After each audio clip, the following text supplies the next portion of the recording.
Investors comfortable with the idea that inflation won't test the Fed's patience anytime soon. What has happened is this slow grind down. Structurally low inflation. Not only inflation, but inflation volatility. Headwinds to inflation. Very much a function of secular factors. It's pick your story time for the inflation outlook. Of demographics, of technology. Right. There's just not one big broad-based theme. Of the change in the business model in so many industries. That's probably why inflation expectations can remain somewhat subdued. It gives the Fed some cover. They're going to be very patient in the pace of inflation. They're going to allow inflation to run over 2%. I think they feel extremely confident in their inflation fighting capability. I think they're a little bit more worried about their inflation encouraging capability.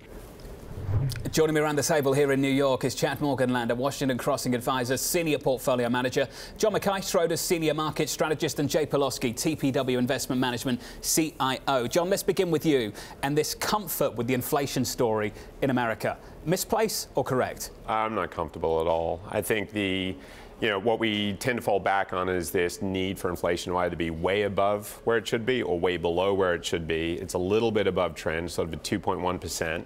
And I think there's a lot of pressure to push it higher. And I'm not suggesting it's going to 5% anytime soon, but I certainly think it'll bring the Fed back into play in the back half of this year. What do you think, Jay? I'll take the other side of that trade. I don't think there's really any inflation pressure to speak of. And look, we're in a situation, though, where it's just bullish for risk assets. We've got the Fed on hold and China stimulating, whereas a year ago we had the Fed tightening and China slowing. That's bullish for risk assets. Inflation is not a concern. Very little volatility in the fixed income markets. I think the search for yield is still in play. Chad? So I agree.